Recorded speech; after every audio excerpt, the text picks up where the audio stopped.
Hot garlic chicken রেস্টুরেন্টের টেস্টে বাড়িতেই কিভাবে বানাবেন খুব সহজে দেখে নিন। প্রথমেই আমি এখানে পরিমাণ মতো মাংস নিয়ে নিয়েছি। তার মধ্যে লেবুর রস, আদা রসুন বাটা, লঙ্কার গুঁড়ো, কাশ্মীরি লঙ্কার গুঁড়ো, গোলমরিচ গুঁড়ো, একটু হলুদ গুঁড়ো ও কিছুটা পরিমাণে ধনে, জিরে আর নুন দিয়ে খুব ভালো করে ম্যারিনেট করে রেখে দেবো প্রায় 15 থেকে 20 মিনিটের মতো। সেই সময়ের মধ্যে আমি কিছু জিনিস নিয়ে নিয়েছি, যেমন পেঁয়াজ, ক্যাপসিকাম কিউব কিউব করে কেটে নিয়েছি, আর কিছুটা কাঁচা লঙ্কা আর আদা রসুন কুচি আর একটু লেবুও নিয়েছি। তারপর একটি সস রেডি করে নেবো, যেমন tomato sauce, red chilli sauce ও কিছুটা পরিমাণে সোয়া সস দিয়ে খুব ভালো করে মিশিয়ে নিলাম।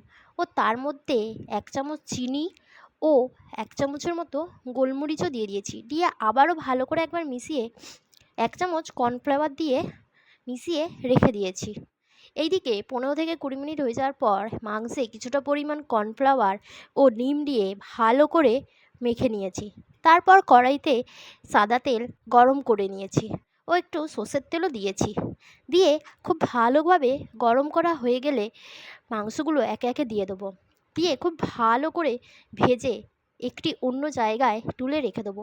এইভাবেই পরপর আমি সব মাংসগুলোকে ভেজে তুলে রেখে দিয়েছি।